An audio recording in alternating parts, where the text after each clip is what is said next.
Good morning students. How are you everyone? Hope you all are following the previous classes. So we have started our unit 3, right? So that is random variables. So we have discussed till now the definition of the random variables and the different types of random variables, that is discrete and the continuous. Discrete means there will be countable number of values, and whereas for the continuous, the random variable value will be ranging within some limit. So we have studied about the PMF and the PDF. PMF, that is probability mass function, refers to the discrete random variable. PDF, that is probability density function, it is referred to the continuous random variable. So we have some different properties for the random variables also. And the last class we have started the topic, that is distribution function. So what is the distribution function? It is the cumulative probability. So the cumulative probability of a random variable is called the distribution function. So distribution function, it is denoted with capital F of x, right? So for discrete random variable, generally the formula is P of x less than or equals to x. That means up to a particular value of x. So if it is a discrete case, the value is given the summation up to x, P of x. Whereas if it is a continuous case, you will get the integral. So integral from minus infinity to up to x, F of x dx. So this is condition of distribution function for the discrete random variable, and for the continuous random variable we will get the integration. So now we will discuss the few properties of this distribution function.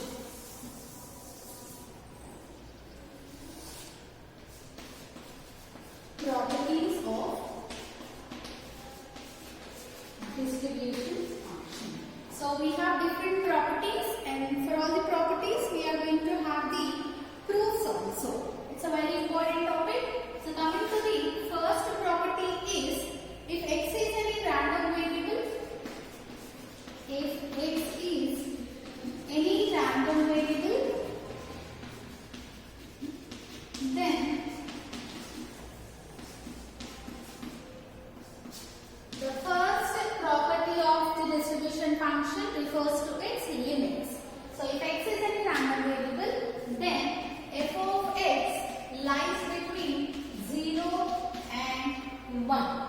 So here we have to prove that the limits of this distribution function are 0 and 1. So it is very simple to understand also. What is f of x generally? It is a cumulative probability, right? So probability always lies between 0 and 1 value. So obviously this also lies between 0 and 1. So coming to the proof. So first what we are going to write? We are going to write, for any event, if we consider for any event. So here I am considering the event x less than or equals to x. So for any event x less than or equals to x, what will be the probability? The probability always lies between, the probability always lies between the 0 and 1. So if I consider, that is, this P of x less than or equals to x lies between 0 and 1.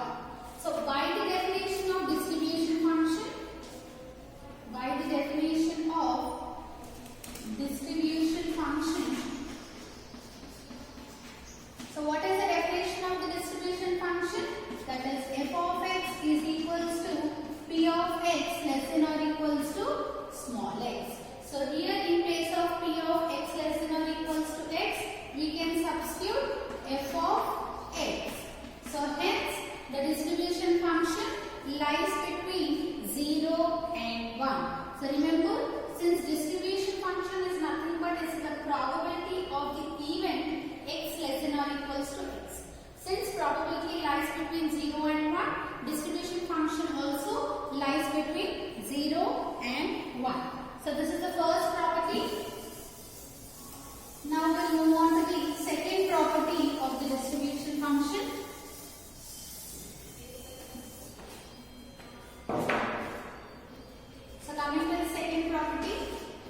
Here the condition is A less than B. So for A less than B means A will be the lower limit, B will be the upper limit. So for A less than B, the probability of A less than X less than or equals to B equals to f of B minus f of A. So for this purpose, first of all, understand this property. What is given? Suppose here are the 2 points A and B. So why have written A here and B here? Because A is less than B. So what we have to do, suppose I am considering the event X less than or equals to B. X less than or equals to B means up to this value. So this complete value, whatever I have shaded like this is X less than or equals to B. So how do I get X less than or equals to B value? Here you have one more point. So this is one part and this is second part. So the union of these two events is nothing but X less than or equals to B. So X less than or equals to B. So here you can write, let us consider the event X less than or equals to B as a union of two disjoint events, as a union of two disjoint events. So what are those two disjoint events? I said this is first part and this is the second part. So what is the first part? It is up to A. Up to A means X is less than or equals to A. Disjoint events, first one is X less than or equals to A, and what is the second one? Here X lies between A and B. So X lies between A and B, that is A less than X less than or equals to B. So these are the two events which can be expressed as the union for this event. So if you understand this diagram, just for understanding purpose I have given this diagram. So X less than or equals to A means up to here, which can be given as a union of two disjoint events, that is X less than or equals to A, this is the first part, and X lies between A and B. So this can be written as X less than or equals to B is equals to X less than or equals to A union A less than X less than or equals to B. Now consider the probabilities for this equation. You will be getting probability of X less than or equals to B, which is equals to probability of X less than or equals to A. Probability of X less than or equals to A union A less than X less than or equals to B. So if you observe this term, probability of two disjoint events union. So since they are disjoint events, the union can be written as addition of those two units. So that we will be getting probability of X less than or equals to B is equals to probability of X less than or equals to A plus probability of A less than X less than or equals to B. So now according to proof, what should be now on our left hand side? This term. So write this term, P of A less than X less than or equals to B is equals to this term I am writing. So here this term will be as it is, P of X less than or equals to B minus, this is plus P of X less than or equals to A. If I send to the left side, it will become minus. So that we get P of X less than or equals to A. So by the definition of the distribution function, P of X less than or equals to a particular value. So suppose if you have P of X less than or equals to small x, you are writing F of X. Like that only, P of X less than or equals to B can be written as F of B, and P of X less than or equals to A can be written as F of A. So therefore, P of A less than X less than or equals to B is equals to F of B minus F of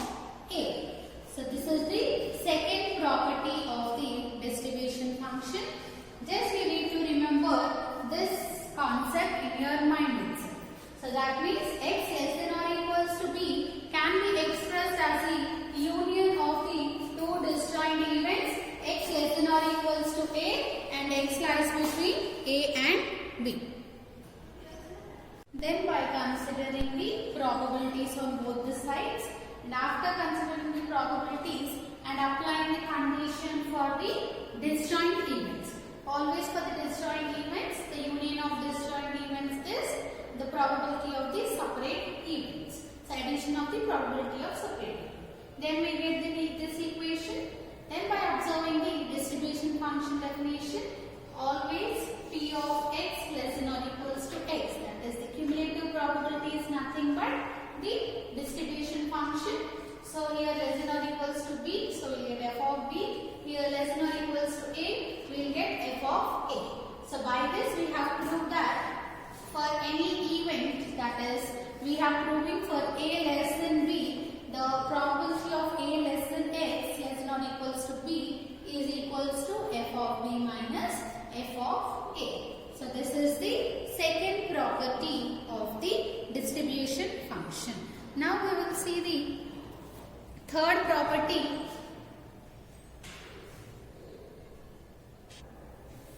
Now our third property is, the statement is we need to prove if f of x is a distribution function of a random variable x. So f of x, we know it is a distribution function of the random variable x. Then we have to prove f of x. So here it is small x, that is any point, any value of the random variable x. So f of x will be less than or equals to f of y. Here y is also any point of the random variable such that x is less than y. So if x is less than y, we have to prove f of x is less than or equals to f of y. So to prove this theorem, we are going to consider the condition of our second property. So what is our second property? From second property we have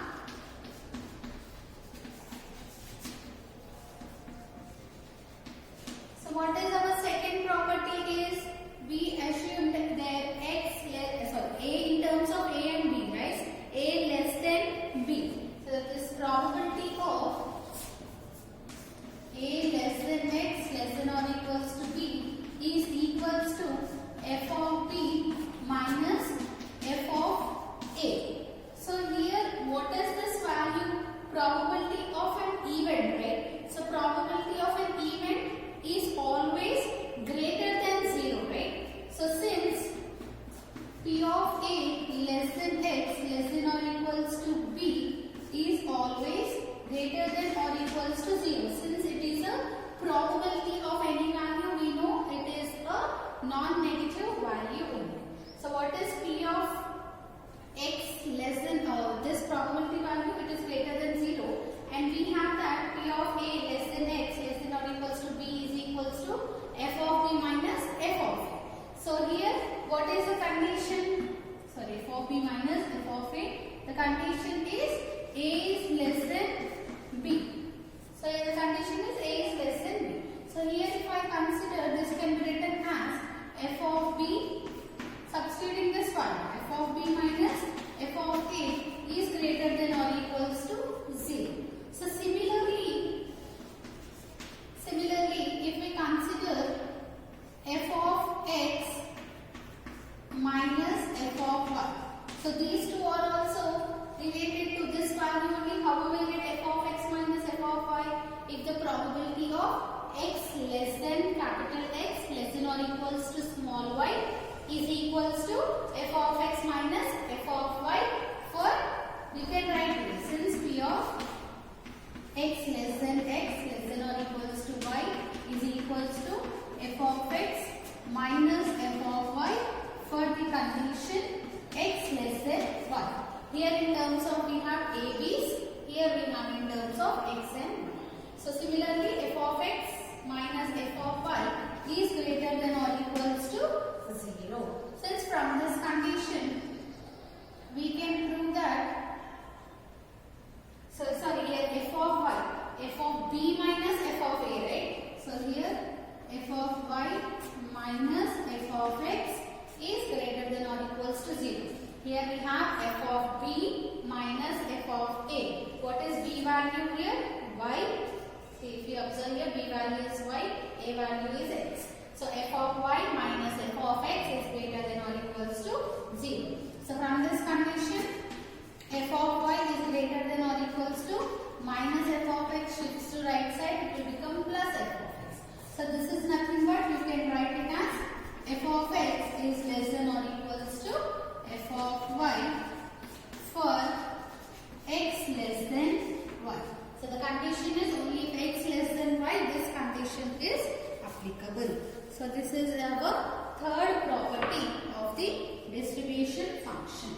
Now we'll move on to the next fourth property. So fourth property also will be similar to the second properties.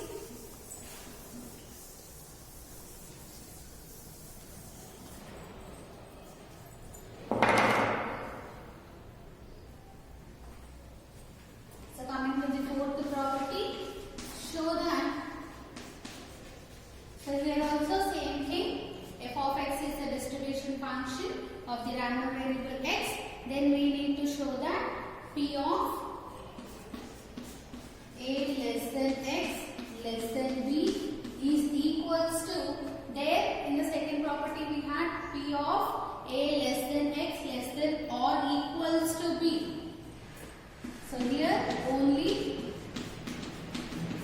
f of b minus f of a minus p of x equals to b. So there x less than or equals to b was also there. So we got just f of b minus f of a. So here only x is less than b. So that's why we will be getting a term that is minus p of x equals to b. So to prove this theorem, first you need to understand the second proof, second property, right? So it will be similar. So from second property what we have? From property 2 we have, so what is the property 2? Probability of a less than x less than or equals to b is equals to f of b minus f of a. So this is our second property. Now what we have to prove? It is only for the less than condition we have to prove. So here I have to remove that less than condition, right? Probability of a less than x less than b. So I am removing the less than condition. I am keeping only less than and removing the equal to condition. That is x equals to b I have to remove. So remove means what does it mean? F of a minus f of b is the usual value. So I have to remove x equals to b. So that is nothing but minus p of x equals to b. So only difference is here, instead of less than or equals to means you will directly get f of b minus f of a. But if you have only less than condition, whatever the equal to b probability is there, that we have to remove from the equation. So that we will be getting p of a less than x less than b equals to f of b minus f of a minus p of x equals to b. So very simple property. Next fifth property. Now our fifth property is we have to show probability of a less than or equals to x less than or equals to b is equals to p of x equals to a plus f of b minus f of a. So this one, if you consider p of a less than or equals to x less than or equals to b, can be written as, this one I am writing as probability of x equals to a, this is probability of x equals to a plus the remaining values, probability of a less than x less than or equals to b. So that I am converting it into the second property because we have this value. So here p of a less than or equals to x, equal to condition I am separating. So all our disjoint elements we can write addition of those separate probabilities. So this can be written as p of x equals to a plus what is the value of this term from the second property, that is f of b minus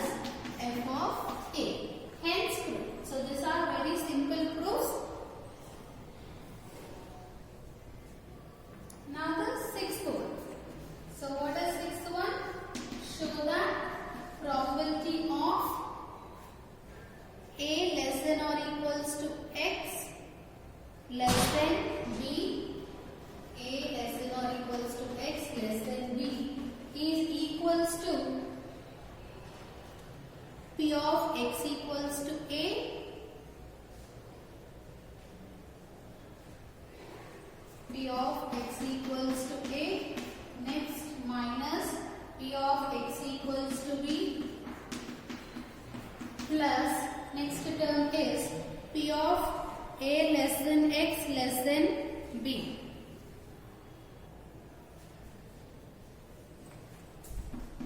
P of A less than x less than or equals to B. So you may get the statement like this, or you can write it as show that P of A less than or equals to x less than B is equals to in terms of the distribution functions, that is f of B minus f of A, f of B minus f of A plus P of x equals to A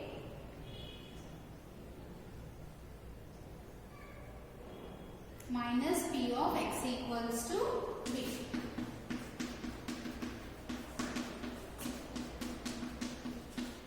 So you can write in terms of the distribution function, or indirectly you will get this. Just by substituting this value we get this. So we are proving the properties for distribution function. So better to write this statement. So what is given in the statement? P of A less than or equals to x less than B. So this term can be written as by using this equation. How can you write A less than or equals to x less than or equals to B you have?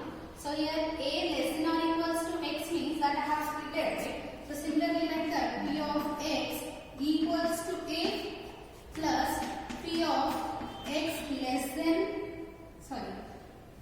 A less than x less than B. So, but according to our second property, we should have x less than or equals to B. So, I need to get a term less than or equals to. So, in here if I put less than or equals to B means I am adding the term x equals to B. So, that's why I have to subtract that term P of x equals to A plus P of A less than x. So, here I am considering x less than or equals to B. Less than or equals to means here the extra term what it is? I am adding the extra term x equals to B. So, I have to subtract the term P of x equals to B. Now, by using the distribution function property, that is second property, we get this value as P of x equals to A plus this value is nothing but f of B minus f of A minus P of x equals to B. So this is the next property. So whenever like this intervals or the limit values are in the form of less than or equals to less than, so you just remember the second property. According to second property, what should be added or what should be multiplied? Carefully you do it. You convert it into the second property, this one. You will be getting the required solution. So this is the required proof. That is P of x equals to A minus P of x equals to B plus this value is nothing but f of B minus f of A. So this is the sixth property, right? So now we'll move on to the seventh property. So seventh property is, so coming to our seventh property, if f of x is a distribution function of random variable x, so these are the distribution function values of different values, that is if it is infinity or if it is 0, what are the different values for the distribution function can be known by this property. So if you consider f of x as a distribution function of a random variable x, then f of minus infinity. So the value of the random variable is minus infinity, the distribution function value will be equals to 0. Similarly, if the value of the random variable, that is f of x, in place of x you have infinity, then the distribution function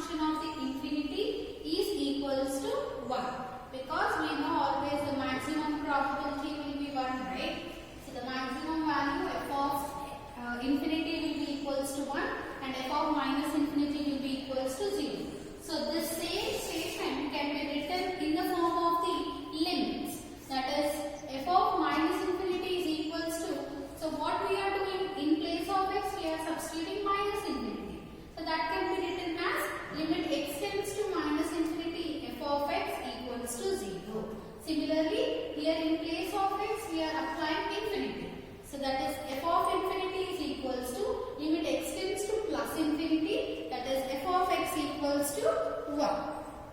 So these are the different properties of the distribution function. So all the properties are very important. You have to learn, remember all the statements, all the properties. So the first property, it is based on the limits of the distribution function, that the distribution function lies between 0 and 1. So second property is this one, that is probability of A less than X less than or equal to B.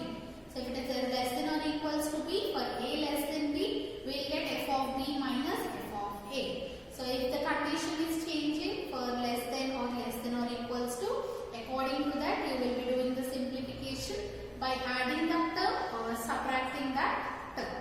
And the next property, last one, is it refers to the limit extends to plus infinity and minus infinity of the distribution function, where limit extends to minus infinity f of x equals to 0 and limit extends to infinity plus of x equals to 1. So distribution function, it's one of the important questions in this unit. Define distribution function and state and prove its properties. You have to write the definition and you have to write the formula for both the cases, that is discrete and continuous cases. And next, properties, one by one you have to write the statement and prove those statements. Only for this last one I didn't give the proof. Remaining all the properties have some proofs. All the proofs are very 2-3 lines small proofs. So practice this one. We'll continue the next topics in our coming class.